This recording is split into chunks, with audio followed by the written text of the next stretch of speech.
ورحمۃ اللہ وبرکاتہ۔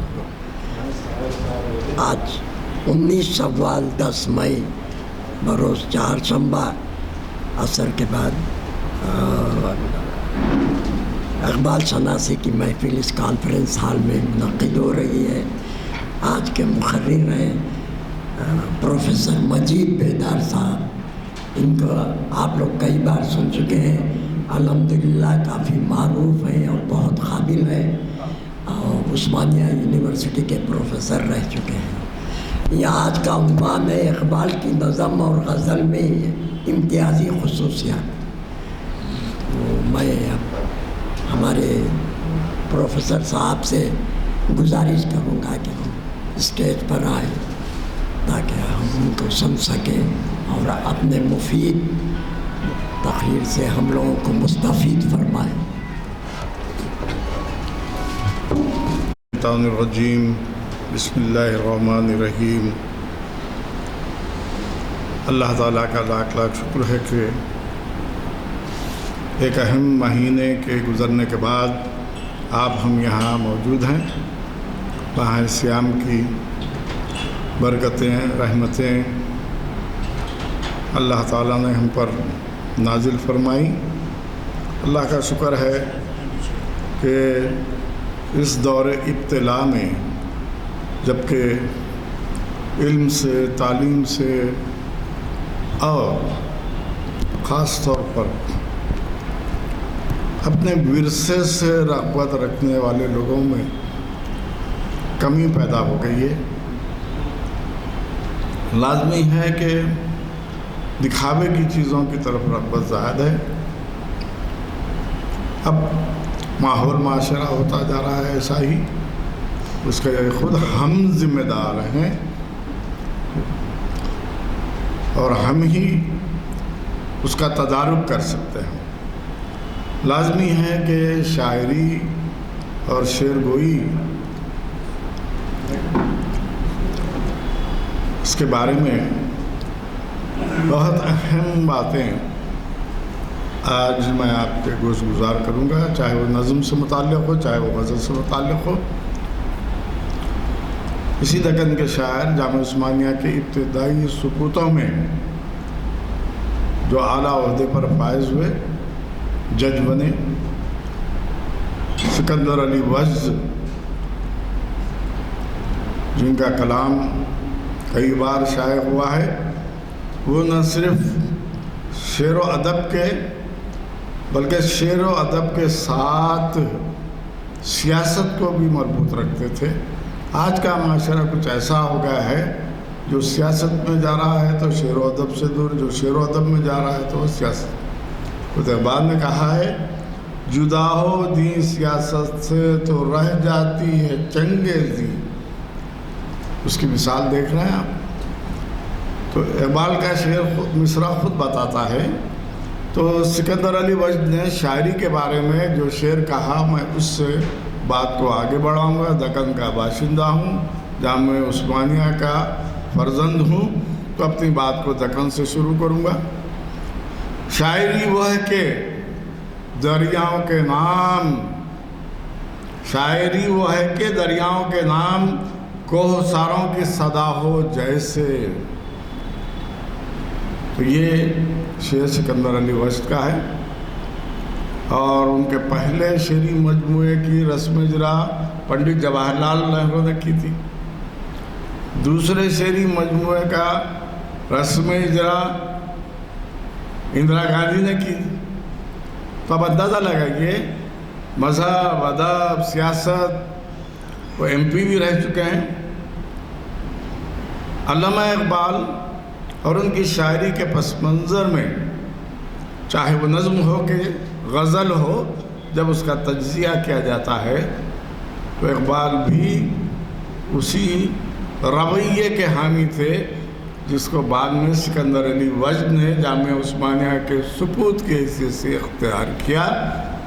اپنی صلاحیتوں کو سیاست سے دور نہیں رکھنا چاہیے، سیاست سے بھی فائدہ اٹھانا چاہیے۔ یہ نظریہ اقبال کی غزلوں اور نظموں میں دکھائی دے گا۔ سیاست کا مطلب وہ گندی سیاست نہیں ہے جس میں ایک دوسرے کے خرابیوں کا پیمانہ لبریز ہو جاتا ہے۔ خیر، تو میں بتا رہا تھا کہ غزل کیا ہے، نظم کیا ہے، اس کے بارے میں مختلف کتابیں لکھی جا چکی ہیں۔ ہر زبان میں، ہر ادب میں، چاہے وہ انگریزی ہو، چاہے فارسی ہو، چاہے عربی ہو، چاہے کنڑی ہو، تامل ہو، یہاں کی سنسکرت زبان ہو، ہر زبان میں شاعری پر بہت کچھ لکھا جا چکا ہے، اس کو دہرانا نہیں چاہتا۔ لازمی ہے کہ ہم جس زبان کے پروردہ ہیں، جس زبان کو ہم اختیار کرتے ہیں، جس زبان میں اپنا مجمع نظر پیش کرتے ہیں، وہ زبان اردو زبان ہے۔ اردو کے بارے میں لازمی ہے نظم اور اس کا رجحان کیا ہے، غزل اور اس کا رجحان کیا ہے۔ پس منظر میں چند باتیں کہتا چلوں۔ نظم کا سلسلہ اردو میں نہ ہونے کے برابر تھا، بلکہ جب انگریزوں نے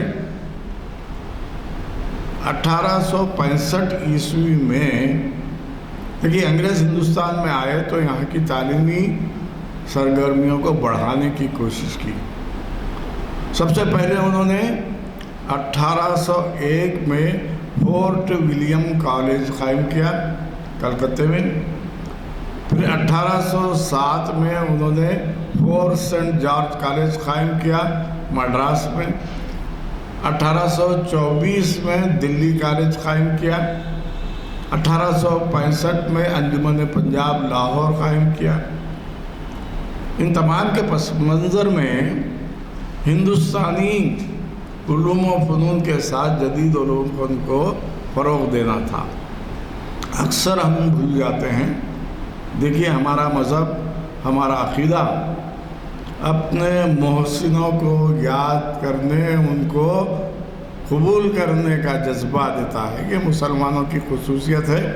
مسلمان یہاں آئے، ایک میتھمیٹکس کا طریقہ دیکھا تو مسلمانوں نے اس کو علم ہندسہ کہا، کوئی عربی نام نہیں دیا۔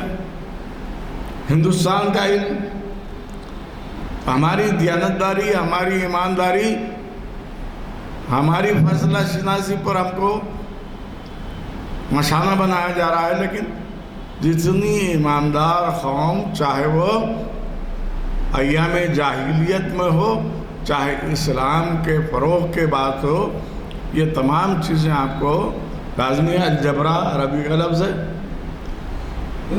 ریاضی عربی کا لفظ ہے، مگر ہندوستان سے جو علم انہوں نے حاصل کیا اس کو علم ہندسہ کہا۔ ہندوستان کا علم میتھمیٹکس ہے، وہ بھی بہت بڑا علم ہے۔ خیر، تو میں بتا رہا تھا کہ ہندوستان کی تعلیمی سرگرمیوں کو بڑھانے کے لیے جو کام انگریزوں نے کیے اس کو نظر انداز نہیں کیا جا سکتا۔ جتنے بھی ہمارے علماء گزرے ہیں، جتنے بھی دین کے بڑے نامور گزرے ہیں، ان کی تعلیم کے لیے کوئی مدرسہ نہیں تھا، کوئی اسکول نہیں تھا، کوئی جماعتیں نہیں تھیں، تو یہ اہل علم کی صحبت میں بیٹھ کر حاصل کرتے تھے، جس کی وجہ اپنے دور کے بڑے بڑے عالم ہوئے۔ اس پس منظر میں اگر دیکھا جائے تو پہلا مدرسہ جنوبی ہند کا، ہم جنوبی ہند میں اور بیدر کے علاقے میں خواجہ محمود گاواں جو بہمنی سلطنت کا وزیر اعظم تھا، اس نے پہلا دینی مدرسہ، آج بھی مدرسہ محمود گاواں کے نام سے اس کی شکستہ عمارت موجود ہے۔ جب اورنگزیب وہاں پہنچے تو انہوں نے فارسی میں بڑا خط لکھا، اس کی عمارت، اس کی تعلیم کی بڑی تعریف کی۔ تب اندازہ لگائیں گے کہ 14ویں صدی میں مسلمانوں نے یہ قائم کیا تھا۔ 15ویں صدی میں حیدرآباد کے جو نظام میر قمر الدین علی خان ان کے جد اعلیٰ نے دہلی میں ایک مدرسہ قائم کیا جو بعد میں دلی کالج بن گیا۔ تو بہرحال یہ سمجھنا کہ انگریزوں کی وجہ سے تعلیم عام ہوئی ہے بالکل غلط ہے۔ میں نے 2 مثالیں دے دی جو دینی مدرسوں کے ساتھ عصری علوم بھی پڑھائے جاتے تھے۔ اب یہ شاعری کی تعلیم کیسے دی جاتی تھی، کیا تھا، کون سیکھتا تھا، کہ اس کا پس منظر کیا تھا، وہ جاننے کے لیے چند باتیں۔ دنیا کی بڑی ادبی زبانوں میں عربی، فارسی، عبرانی اور سنسکرت، یہ 4 بڑی زبانیں ہیں۔ اور یورپ کی زبانوں میں، یہ تو ہمارے مشرق کی زبانیں ہیں جس کو براعظم ایشیا کی زبانیں کہتے ہیں، ہبرو یا عبرانی جس میں جو ہے یہودیوں کی تعلیمات ہیں، آرامی زبان تھی اور کئی زبانیں تھیں۔ تو ہم جیسے ہندوستان میں ہیں تو ہماری اردو عربی سے بھی فائدہ اٹھاتی ہے، فارسی سے بھی فائدہ اٹھاتی ہے، سنسکرت سے بھی فائدہ اٹھاتی ہے۔ تو کہنے کا مطلب یہ ہے، دنیا میں سب سے پہلے علم کی بنیاد کہاں پڑی؟ اب تک کا جو نظریہ ہے، دانشورانہ صلاحیتیں سب سے پہلے یونان سے شروع ہوئی۔ سقراط، بقراط، ارسطو، یہ قبل مسیح کے عیسیٰ علیہ السلام کی پیدائش سے 400-500 سال پہلے یونان کے دانشور تھے۔ اور ارسطو کی تو ریپبلک جو ہے، حکومت کرنے کے طریقے اس نے قبل مسیح میں بتائے کتنا ذہین آدمی تھا ہوگا۔ جدید تحقیق یہ بتاتی ہے کہ حضرت ابراہیم علیہ السلام کے دور سے قبل ہی تاریخ کہیں لکھی نہیں گئی، کون سے سن میں تھے حضرت ابراہیم علیہ السلام۔ تو بعض مورخین نے یہ بتایا کہ 5200 قبل مسیح میں حضرت ابراہیم علیہ السلام اس دنیا میں موجود تھے، یعنی حضرت عیسیٰ علیہ السلام کی پیدائش سے 5000 سال پہلے۔ ہندوستان کی تاریخ 2000 سال پہلے کی ہے، یعنی 4000 سال۔ وہ 5000 وہ تو آج کے 2000 لگا، آج سے 7000 سال پہلے دنیا میں حضرت ابراہیم تھے۔ حضرت ابراہیم کے زمانے کی کچھ تختیاں، کاغذ نہیں تھا، قلم نہیں تھا، سیاہی نہیں تھی، تو کرتے کیا تھے کہ مٹی کی تختیاں بنا کر کچی تختی پر کچھ نقش لکھ دیتے تھے۔ ویسی تختیاں میسوپوٹامیہ میں ملی ہیں، جس کو بابل اور نائنوا کی تہذیب کہا جاتا ہے۔ اس دور کا ایک شخص ہم کو دکھائی دیتا ہے، اس کا نام بتایا گیا ہے حموربی۔ رب تو ہمارے عربی کا لفظ ہے۔ حموربی یہ پہلا شخص ہے جس نے ارسطو سے پہلے، سقراط اور بقراط سے 2000 سال پہلے فلسفہ، فکر، ادب، شاعری، اس کے بارے میں نظریات قائم کیے۔ 1990 میں جب یورپین سائنٹسٹ نے، آثار قدیمہ کے ماہرین نے جد و جہد کی تو کھدوائیوں میں سے جو نکلی اس کا ریکارڈ بتا رہا ہوں۔ 1990 تک اس چیز سے کوئی واقف نہیں تھا، دنیا واقف نہیں تھی۔ اب تک جو سمجھا جاتا تھا اربوں سے پہلے یونان علم و فن کا مرکز تھا، آج وہ غلط ہو گیا۔ جیسا ہندوستان کی تہذیب کو بھی موہنجو دارو اور ہڑپا کی کھدوائیوں سے پتہ چلا کہ قبل مسیح میں کیا تھا یہاں، کیونکہ تاریخ تو لکھی نہیں جاتی تھی۔ تو تختیاں جو ملی ہیں اس سے پتہ چلتا ہے کہ لکھنے کی بنیاد سب سے پہلے میسوپوٹامیہ میں ہوئی، اور جس کو ہم آج دجلہ اور فرات کا علاقہ کہتے ہیں، عرب کا علاقہ کہتے ہیں، اس علاقے کی یہ کھدوائیاں ہیں۔ خیر، یہ تو ہمارے نظم پر اور غزل سے متعلق نہیں ہے، مگر تاریخ کی کچھ شہادتیں اس لیے بیان کرنا ضروری ہے کہ آج ہمارے معاشرے میں ہم چونکہ تاریخ پڑھے ہوئے ہیں، کچھ کہہ سکتے ہیں، ہمارے معاشرے میں تو تاریخ کا وہم و گمان بھی باقی نہیں رہا۔ میں اکثر ایم اے کے بچوں کو پڑھاتے ہوئے سوال کرتا ہوں، تم کو میں پڑھا لکھا اسی وقت سمجھوں گا جب مغلیہ سلطنت کے بادشاہوں کے نام بتا دو۔ ان کو نام نہیں معلوم، بابر معلوم، ہمایوں معلوم، مجھے بیدار بولے تو میرا نام تھوڑی ہوگا۔ ظہیر الدین بابر نہیں معلوم، نصیر الدین ہمایوں نہیں معلوم، جلال الدین محمد اکبر نہیں معلوم، نور الدین جہانگیر نہیں معلوم، شہاب الدین شاہ جہاں نہیں معلوم۔ کیوں؟ کہ علم سے دور ہوتے جا رہے ہیں۔ خیر، تو میں بتا رہا تھا کہ یہ تختیاں ابتدائی جو ملی ہیں اس سے ثبوت ملتا ہے۔ اس میں جہاں جیومیٹری کے فگر ہیں، جہاں جس کو آج ہم کہتے ہیں سائنس، کامرس، وہ تمام چیزیں وہ تختیوں پر ہیں، اس کے ساتھ ادب کا بھی اس میں ذخیرہ ہے۔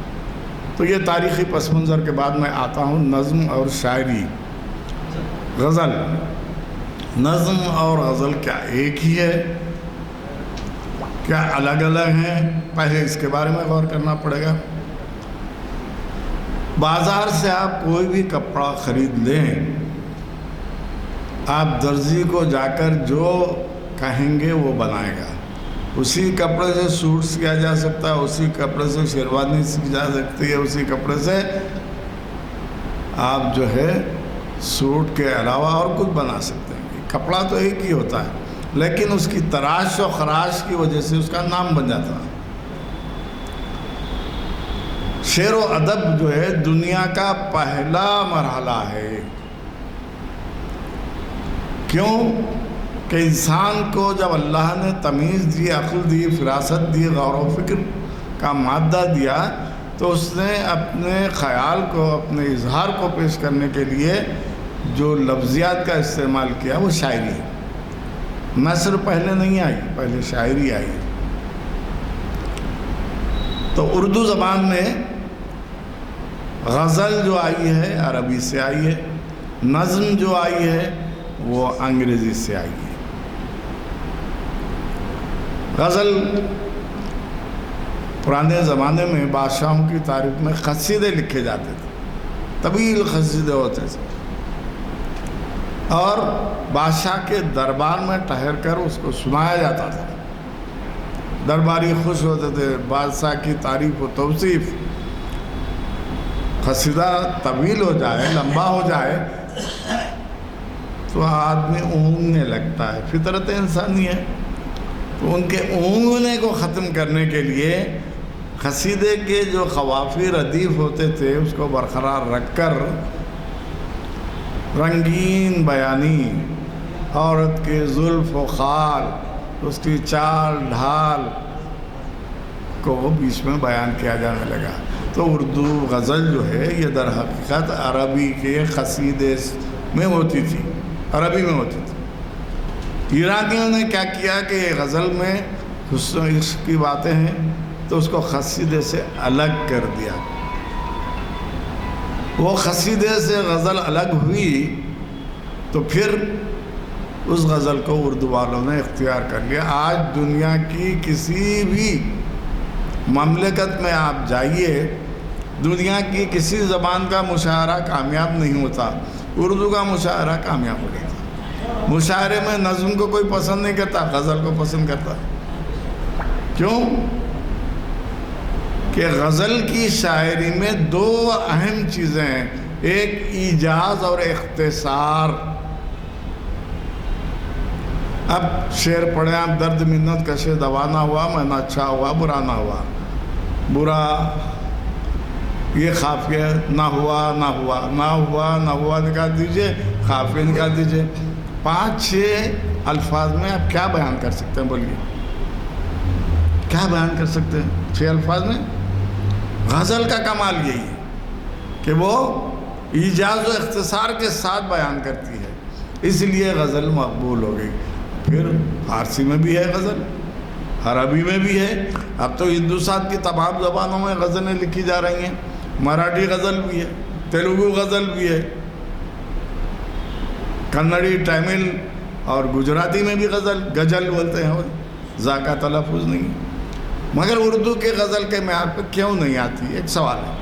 وجہ یہ ہے کہ اردو کا غزل کا شاعر پڑھا لکھا نہ بھی ہو، اس کے تحت شعور میں کچھ تاریخی واقعات، اس کو شاعری میں کہتے ہیں تلمیح.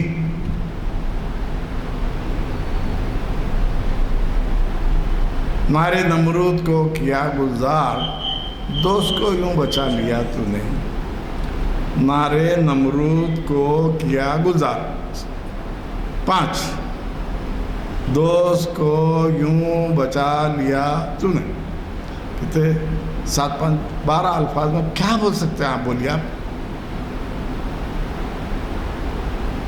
یہ غزل کا کمال ہے. اور غزل جو ہے 3 طریقے سے لکھی جاتی ہے. ایک غزل مردف غزل کہلاتی ہے، ایک غزل غیر مردف غزل، ایک غزل مسلسل. اور غزل کا ہر شعر فرد ہوتا ہے، ایک شعر سے دوسرے شعر کا تعلق نہیں. تعلق ہو گیا تو پھر وہ نظم ہو جائے گی، تعلق ہو گیا تو وہ مثنوی ہو جائے گی. غزل کے ہر شعر میں ایک الگ بات کہنا یہ بڑا مشکل کام ہے. یہ ہمارے اردو کے غزل کے شعراء نے اختیار کیا. اب مردف غزل کیا ہے، غیر مردف غزل کیا ہے، اردو کا پہلا غزل گو شاعر کون ہے؟ ہم دکن کے ہیں، ہم بڑے فخر سے کہتے ہیں قلی قطب شاہ. 1611 میں اس کا انتقال ہوا. قطب شاہی سلطنت کا بادشاہ تھا، حیدرآباد بسایا. اس کا کلیات موجود ہے، اس میں پوری غزل ہے. تو ہم کیا سمجھتے 1611 سے پہلے، سب سے پہلے تو یہ تصور تھا کہ ولی اورنگ آبادی اردو کا پہلا شاعر ہے. 1737 میں اس کا انتقال ہوا. اس سے 100 سال پہلے ایک شاعر مل گیا ہم کو، تو سلطان قلی قطب شاہ اردو غزل کا پہلا شاعر. پھر اس کے بعد تحقیق سے پتہ چلا جس زمانے میں اکبر اعظم حکمران تھے، ان کے دربار سے وابستہ اس وقت جو ہے بقائے نویس ہوتے تھے. جو حالات ہوتے ہیں اس کو تحریر کرنے والا ایک بقائے نویس تھا، فارسی جاننے والا، چندربھان برہمن اس کا نام تھا. اس کی شاعری میں پہلی اردو کی غزل ہے. بعض لوگ یہ ہوتے ہیں امیر خسرو پہلے شاعر ہیں، مگر وہ اردو کے اس لیے نہیں، ان کی غزل میں فارسی طرح کی بھی ہیں. آدھی غزل فارسی کی ہے، آدھی اردو کی ہے. زحال مسکین مکن تغافل فارسی، دورائے ننا بتائے بیتیاں، آدھا مصرع فارسی کا، اس لیے ان کو اردو کا شاعر، اردو کی غزل کا شاعر نہیں. تو زحال مسکین بھی غزل ہے، مگر اس پر فارسی کا غلبہ ہے. مکمل اردو میں غزل لکھنے والا چندربھان برہمن ہے. اس کے بعد دوسرا شاعر جو سلطان قلی قطب شاہ ہے. تو بہرحال یہ تاریخی پس منظر ہے. تو میں بتا رہا تھا کہ طویل عرصے تک شاعری لکھنے کے لیے کوئی حیت، کوئی اسٹرکچر نہیں تھا. غزل کا اسٹرکچر فالو کیا جاتا تھا. چنانچہ قلی قطب شاہ کے کلیات میں آپ دیکھیں گے، دیوان میں دیکھیں گے. پہلے میں 2 باتیں بتا رہا ہوں. What is the information regarding دیوان اینڈ کلیات؟ کیا دونوں ایک ہی ہیں؟ کلیات کسے بولتے ہیں، دیوان کسے بولتے ہیں؟ دونوں ایک نہیں ہیں. عربی لفظ کل سے ہے کلیات، یعنی پیدائش سے لے کر موت تک جو بھی لکھا اس کو اجزا کر دیا جائے وہ کلیات۔ دیوان جو ہے اس میں الفابیٹیکل آرڈر، پہلے الف والے، اس کے بعد بے والے، اس کے بعد پے والے، اس کے بعد تے سے لے کے یا تک حروف تہجی سے جو شاعری مرتب کی جائے وہ دیوان ہے۔ غالب کا دیوان بولیں گے، غالب کا کلیات نہیں بولیں گے۔ اقبال کا کلیات بولیں گے، اقبال کا دیوان نہیں بولیں گے، کیونکہ اقبال نے اپنی شاعری کو بال جبریل، ضرب کلیم کی نظموں کو، غزلوں کو اجزا کر دیا، اس میں الفابیٹیکل آرڈر نہیں رکھا۔ تو دیوان میں اور کلیات میں جو فرق ہے میں نے بتا دیا۔ میر کے 9 دیوان ہیں، دیوان کی جمع ہے دواوین۔ تو پہلے دیوان میں انہوں نے الف سے یا تک، دوسرے میں الف سے یا تک، اب پورے دیوان کو اجزا کر دیا جائے، اٹ از کالڈ کلیات۔ خیر چلیے، تو میں بتا رہا تھا کہ غزل کی بنیاد دکن سے ہے، اور دکن کے کئی شعراء ہیں۔ بہمنی دور میں بھی کئی ایسے شاعر ہیں جو غزل لکھتے ہیں دکنی میں۔ حضرت بندہ نواز کی 27 غزلیں دکنی میں موجود ہیں، 27 غزلیں آپ کی۔ تو اس کا مطلب ہے 1421 عیسوی میں حضرت کی رحلت ہوئی، ان کی غزلیں موجود ہیں۔ اب بھی گلبرگ شریف میں اس کے موقع پر حضرت کی غزلیں گائی جاتی ہیں، کیونکہ اس وقت کوئی کاغذ قلم تھا نہیں، لوگ زبانی یاد کر لیتے تھے، حافظہ تیز ہوتا تھا۔ اب میں یہ بتا رہا تھا کہ غزل پہلے کیوں شروع ہوئی، نظم کیوں شروع نہیں ہوئی۔ نظم جو ہے اب اردو میں انگریزی کے ذریعے۔ انجمن پنجاب جب 1865 عیسوی میں 1865 میں قائم ہوا تو اس کا مقصد یہ تھا ڈسٹینس ایجوکیشن۔ ایک اہم بات میں آپ کے سامنے کہہ رہا ہوں کہ دنیا میں یا ہندوستان میں سب سے پہلی مرتبہ فاصلاتی کورس بھی اردو میں شروع ہوا، سنسکرت میں نہیں ہوا، مراٹھی کنڑی میں نہیں ہوا، ہندی میں نہیں ہوا۔ لوگوں کو علم سے وابستہ کرنے کے لیے ایک ادارہ انگریزوں نے قائم کیا، انجمن پنجاب لاہور۔ اس کے ذریعے کتابیں چھپتی تھیں۔ وہ کتابیں کیا ہوتی تھیں؟ ہندوستان کے مختلف علاقوں میں جو لوگ بیٹھے ہوئے، کچھ پڑھے ہوں یا نہ پڑھے ہوں، ان کو کتابیں بذریعہ ڈاک بھیج دی جاتی تھی۔ اب وہ کتابیں پڑھنا اور اس کے بعد سال میں 2 مرتبہ امتحان ہوتے تھے۔ وہ کتاب پڑھ کر سوالات کے جوابات دیں تو کامیاب۔ پہلا ٹیسٹ ہوتا تھا منشی کا، اس کے بعد ہوتا تھا فاضل، اس کے بعد کامل، یعنی یہ 1st 2nd 3rd 4th 5th نہیں تھا، یہ درجہ واری احساس سے تھا۔ تو اب جو منشی کا امتحان پاس کرتا اس کو نوکری مل جاتی تھی۔ تو جب کرنل ہال رائٹ اس کے ڈائریکٹر بنائے گئے 1865 میں، تو انہوں نے اردو کے 2 رائٹرز کو، شاعر بھی تھے ادیب بھی تھے، مولانا محمد حسین آزاد اور خواجہ الطاف حسین حالی، ان دونوں کو بلا کے کہا کہ اردو کی کتاب مرتب کرو۔ پرنٹنگ پریس آ چکا تھا، تو انہوں نے مثنوی، مرثیہ، قصیدہ، رباعی، تو انہوں نے کہا کہ اس میں نظم ہی نہیں ہے۔ تو کہا کہ نظم کیا ہوتی ہے؟ تو کسی بھی عنوان کو بنیاد بنا کر شاعری میں اس عنوان کا پورا حق ادا کرنا نظم ہے۔ تو اردو میں تو یہ تھی نہیں، تو ان سے کہا تو پھر آپ لوگ نظم نگاری کے مشاعرے شروع کیجئے۔ 1872 میں محمد حسین آزاد اور خواجہ الطاف حسین علی نے لاہور میں پہلا نظم نگاری کا مشاعرہ منعقد کیا۔ اس سے پہلے غزل کے مصرے دے دیتے تھے، شاعر لکھ کے لاتے تھے۔ تو ہمارے اردو ادب میں 1872 میں نظم نگاری وہ بھی کرنل ہال رائٹ کی وجہ سے شروع ہوئی۔ کیونکہ ہمارے پاس طویل نظم لکھنا مثنوی تھی، مثنوی میں پورے قصے بیان کیے جاتے تھے، تو اس لیے نظم کی ضرورت محسوس نہیں۔ تو میں نظم اور غزل کے پس منظر میں اب جیسے میں نے کہا غزل جو ہے جو لکھی جاتی ہے غزل مسلسل ہے، مرتب غزل ہے، غیر مرتب۔ ایسی غزل جس میں قافیہ بھی ہو، ردیف بھی ہو، مرتب غزل۔ ایسی غزل جس میں قافیہ ہو، ردیف نہ ہو، غیر مرتب غزل۔ جیسے آپ دیوان غالب دیکھیے، پورے دیوان میں غالب کی ایک ہی غیر مرتب غزل ہے،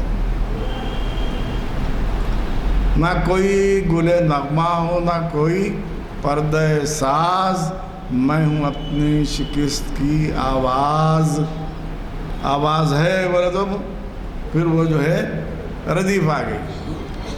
صرف قافیے پہ ختم ہونے والی غزل کو غیر مرتب اور ردیف پہ ختم ہونے۔ اقبال کی شاعری میں کئی مرتب، غیر مرتب سب غزلیں۔ اقبال سے پہلے جو بڑے شاعر ہیں مرزا غالب بھی ہمت نہیں کر سکے غیر مرتب غزل لکھنے کی۔ اقبال کی شاعری میں مرتب غزلیں بھی ہیں۔ اب یہ کبھی اے حقیقت منتظر نظر آ لباس مجاز میں، کہ ہزاروں سجدے تڑپ رہے ہیں میری جبین نیاز میں۔ نیاز مجاز قافی ہو گئے، میں ردیف ہو گیا، تو یہ مرتب غزل ہوگی۔ اس کے بجائے ردیف نہ ہو تو غیر مرتب۔ اب اس کے بعد تیسری چیز آتی ہے غزل مسلسل۔ شروع سے آخر تک ایک کیفیت کو غزل میں بیان کرنا غزل مسلسل ہے۔ اب اس بارے میں بھی اختلاف ہے، کیونکہ غزل کے لیے کہا گیا کہ ہر شعر فرد ہونا، ایک سے دوسرے کا تعلق نہیں ہونا، مگر اردو کے شاعروں نے غزل مسلسل بھی لکھی ہے۔ خود علامہ اقبال کے دور کے شاعر ہیں حسرت موہانی، چپ کے رات دن آنسو بہانا یاد ہے، ہم کو اپنی عاشقی کا وہ زمانہ یاد ہے، دوپہر کی دھوپ میں میرے بلانے کے لیے وہ تیرا کوٹھے پہ ننگے پاؤں آنا یاد ہے۔ یہ غزل مسلسل ہے۔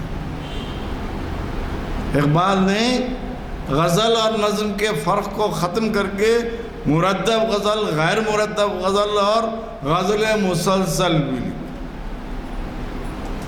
اور نظم بھی لکھی۔ نظم کی شناخت یہ ہے غزل کی حیت میں بھی لکھی جا سکتی ہے، 3 مصروں پہ، 4 مصروں پہ، 5 مصروں پہ، 6 مصروں پہ اور 8 مصروں پہ۔ 3 مصروں پہ جو بند ہوتا ہے مثلث، 4 مصروں پہ جو بند ہوتا ہے مربع، 5 مصروں پہ جو بند ہوتا ہے مخمس، 6 مصروں پہ جو بند ہوتا ہے وہ مسدس، اور 8 مصروں پہ مسمن۔ اس کا مطلب یہ ہوا نظم لکھنے کے لیے بند کی شرط ہے، اور انگریزی میں اس کو اسٹینزا کہتے ہیں۔ یہ کب شروع ہوا؟ ہمارے محترم المقام کرنل ہال رائٹ کے کہنے پر 2 اردو کے شاعر جو کہلاتے ہیں، ایک تو مولانا حالی ہیں، دوسرے محمد حسین آزاد، انہوں نے نظم نگاری کی شروعات کی۔ اب رہا معاملہ وطنی نظم کیا ہے، انقلابی نظم کیا ہے، تاثراتی نظم کیا ہے، یہ بہت طویل بحث ہے۔ اقبال سے پہلے لوگ غزل ہی لکھتے تھے یا نظم لکھتے تھے، اور اس سے قبل جو ہے اردو کے نظم کو 2 شاعر گزرے ہیں۔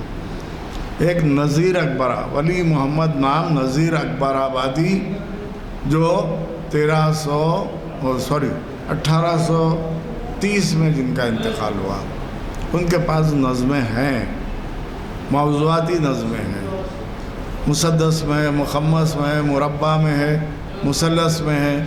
تو یعنی اردو میں نظم نگاری شروع ہو چکی تھی، مگر شاعروں نے اختیار نہیں کیا تھا، اور کرنل ہال رائٹ کے کہنے پر نظم نگاری شروع ہوئی۔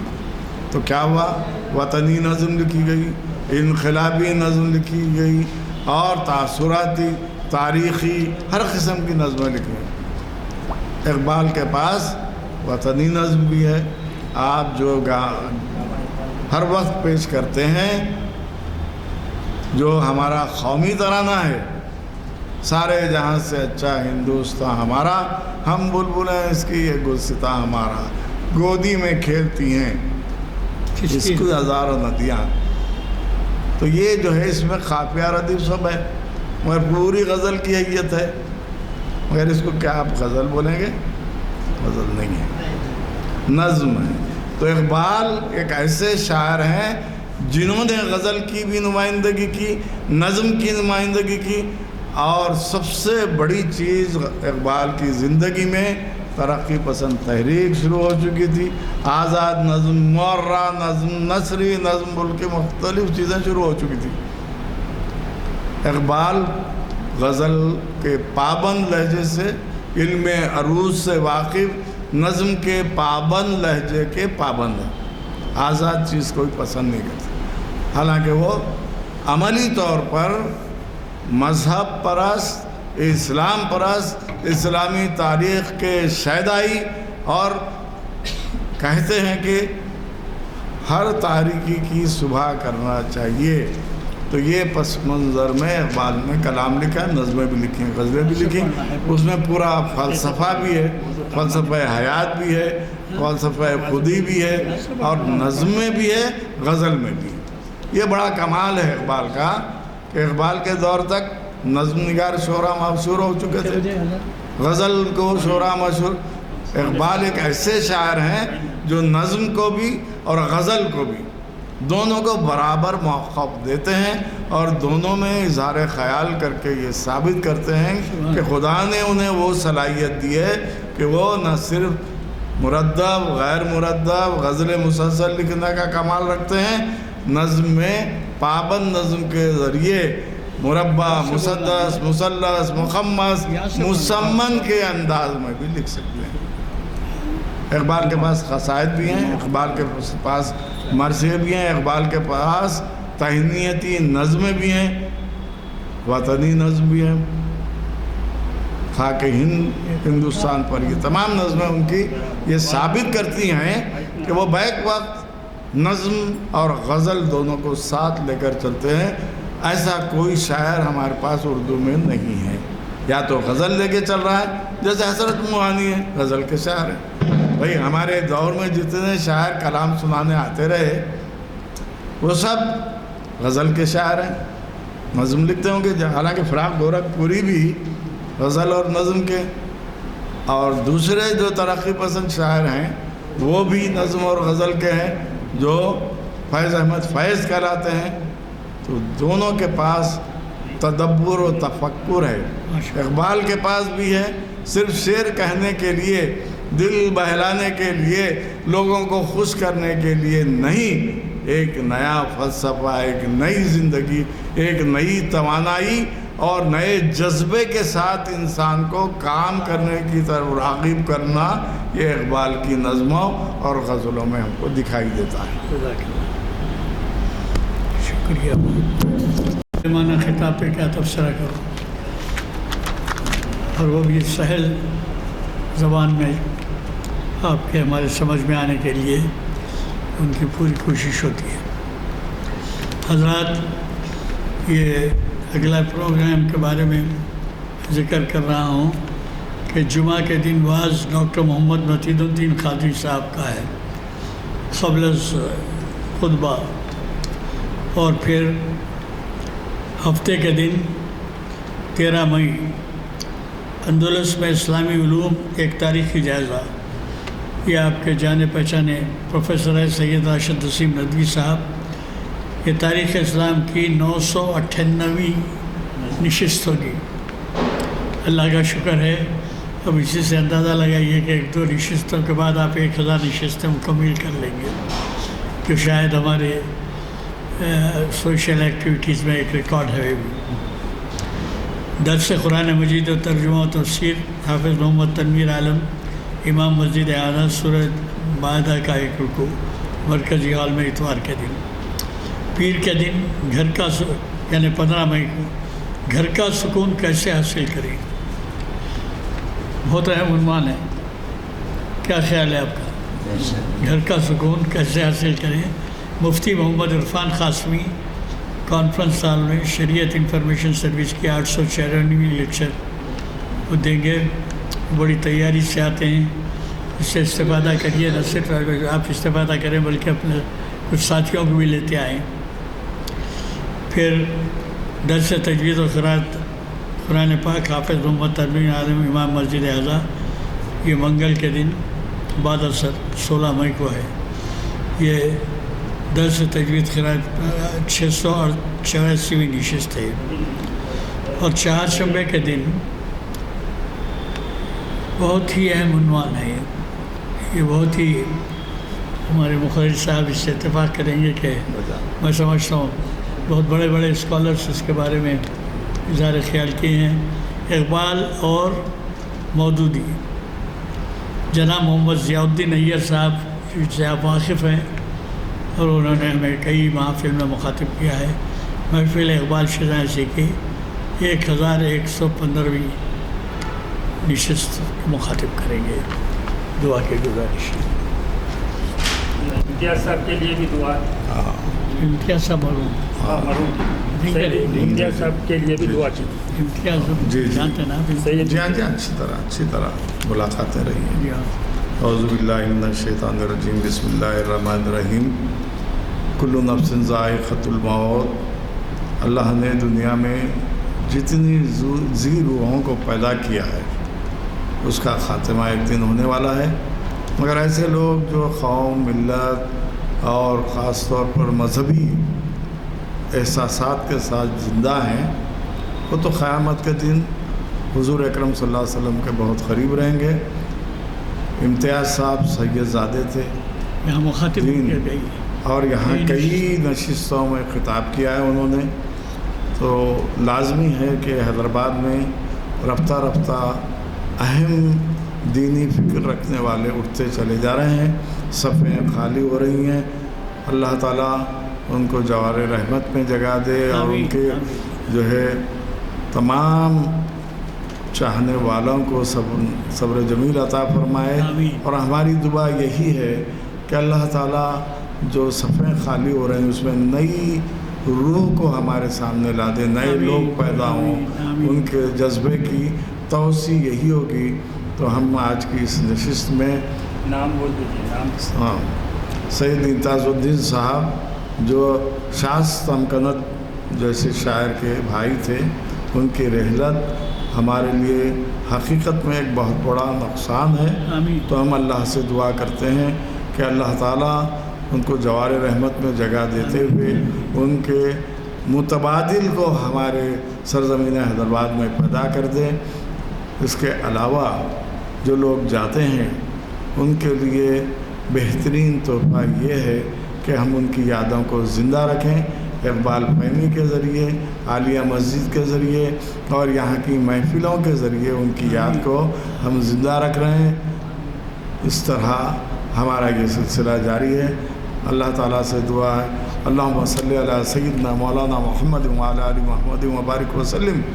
ربنا آتنا فی الدنیا حسنۃ وفی الآخرۃ حسنۃ وقنا عذاب النار. اللہم احفظنا من کل بلاء الدنیا وعذاب الآخرہ. اللہم انک عفو وتحب العفو فاعف عنا یا کریم. رب اجعلنی مقیم الصلاۃ ومن ذریتی. ربنا وتقبل دعا. ربنا اغفر لي ولوالدي وللمؤمنين يوم يقوم الحساب. اللهم اهدنا الصراط المستقيم. اللهم اجرنا من النار. اللهم احفظنا من كل بلاء الدنيا وعذاب الآخرة بفضل سبحان ربك رب العزة عما يصفون وسلام على المرسلين والحمد لله رب العالمين.